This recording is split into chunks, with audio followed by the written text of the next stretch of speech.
Weekly training structure is something I see contact sport athletes get wrong all the time, and it massively impacts their ability to improve in the gym, on the field and at their sport.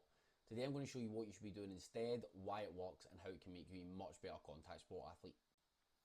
Welcome back to the next episode of my mini-series on all things S&C for contact sport athletes. If you haven't checked out the other episodes, we're looking at strength, speed, power, in this episode weekly training structure, and also dealing with the most common injuries in contact sports. So let's get stuck right into it. You can kind of see here the flow that we're going to follow.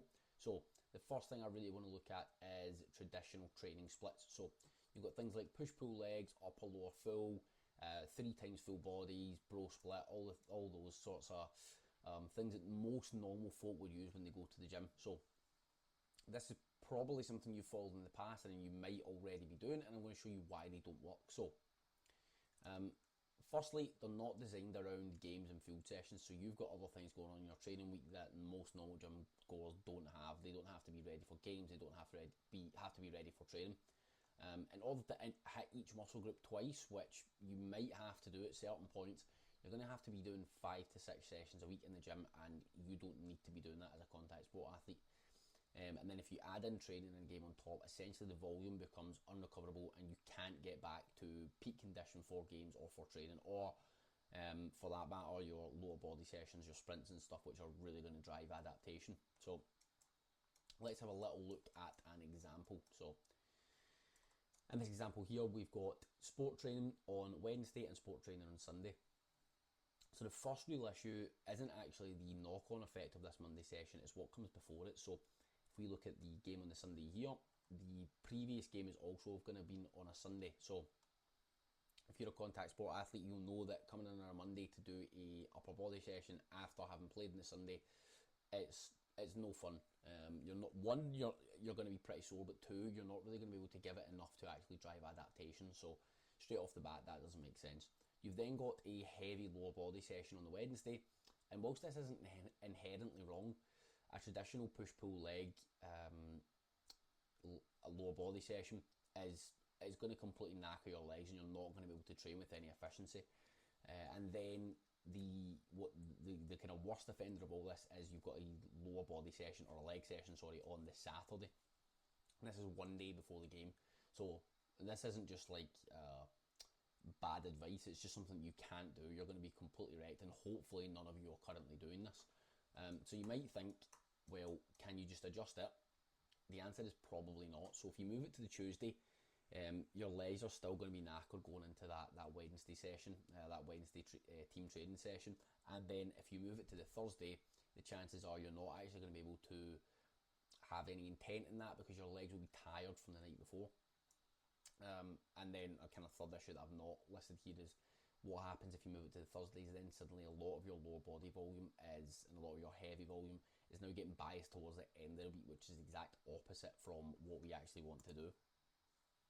So the kind of second issue, maybe the most important issue, is the fact that you can see with this split here, there's no room for sprints, there's no room for condition, and there's no room for plyos, which are 3 of the most important things as an athlete. These can't just be tagged on to whatever split you're using. They need to be incorporated from the ground up as you build your split. So what is the solution to this? It's going to be using the high-low method. And you can see these kind of little waves in the background here, and that will maybe give you a clue as to what the high-low method is. Essentially, if you look over here, you can see a kind of small 4-day example. You essentially build a bit of a wave. So you've got this Monday, that's going to be a high session, Wednesday's going to be a high session, and then Tuesday, Thursday low, and it builds this wave effect here. And what that does is the low sessions preceding the high sessions allow you to get the absolute most out of the high sessions, and then having the low session after the high session allows you to recover for the next one, and it allows you to keep the needle moving as you go through your training week. So you might be thinking, well, what constitutes as a high day and what constitutes as a low day? So a high day is going to be hard training. It's going to be games, hard training sessions, or hard like team sport training sessions, I should say, sorry. Lower body sessions, sprints, hard cardio. Not so hard sessions are going to be your low sessions, and there'll be things like skill practice. So for talking, say if you're a wide receiver, that this might not be your team training practice. It'll be things like catching practice, where you're not necessarily taking a lot out of your body. You're not asking a lot of your body, but you're still able to practice individual and specific skills. Another example is upper body sessions, easy cardio, and low volume sessions. So that's might be things where you go in and you're maybe doing 3 sets of 2 power clean. So not necessarily just upper body, but sessions that aren't particularly taxing. You don't have lots of volume to try and get through, and you're not going to be in the gym for a massive amount of time. So what this leads to is, and you'll see how much better this fits a contact athlete's week. So we've still got this original training week where it's the sport training on the Wednesday and then the game on the Sunday.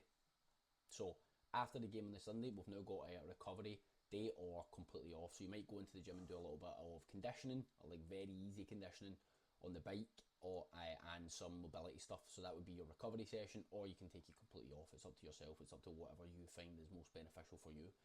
Then on the Tuesday, we've got a full body session.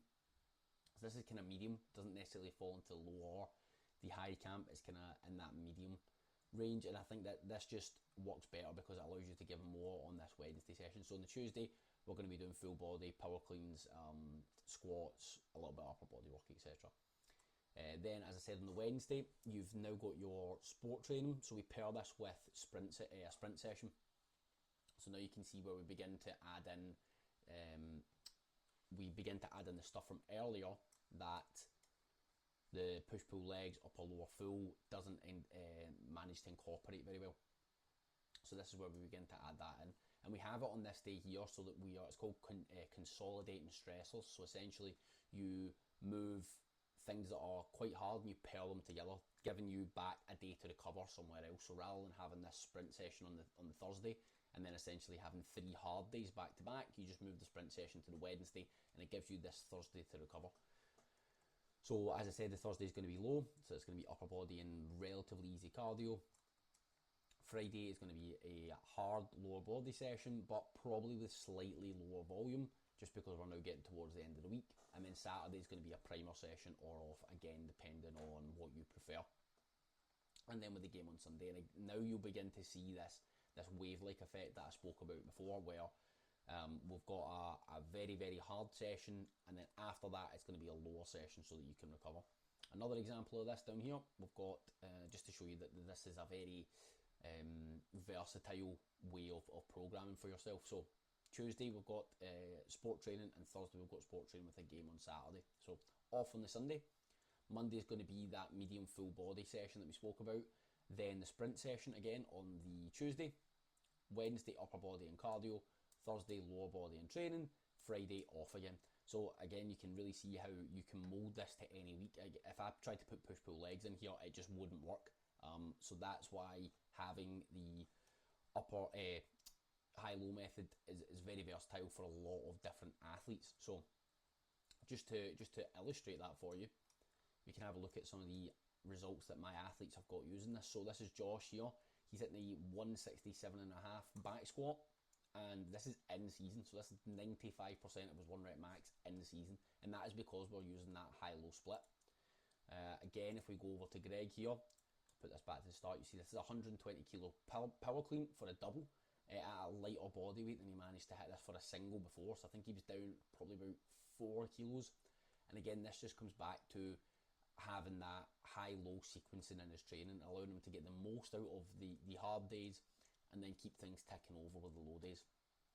So fantastic set from him there. Ryan, we managed to put over 30 kilos on his back squat. So when we started working together, he was at about a 70 kilo back squat, and this is 105, so this is over 30 kilos, because he's actually done more than this. And then if we look at Ben, when he came on board, I think he had around about a 80 to 85 kilo bench press. He wanted to try and hit 100 by a kind of 6-month window. This was after way less than 6 months, I think maybe around 2 or 3. He was hitting 100 kilos for a double, so and probably was slightly more in the tank when he's feeling fresher. And again, this just comes back to really allowing us to hit the stuff that he needs to work on hard, because we are using that high-low split. So hopefully this has been beneficial for you and you really understand now how to structure your training week. This is, however, only one piece of the puzzle. As I said in the other episodes, we're looking at strength and size, power, speed, and the most common non-catastrophic injuries in contact sports. If you don't want to have to figure this out for yourself and you'd rather someone builds it specifically for you, then the link to my application for one-to-one coaching is in the description. Just hit that or DM me on Instagram and we can have a chat about one-to-one coaching. As I said, guys, I hope this has been really beneficial for you. Any questions, give me a shout and I'll catch you in the next one. Cheers.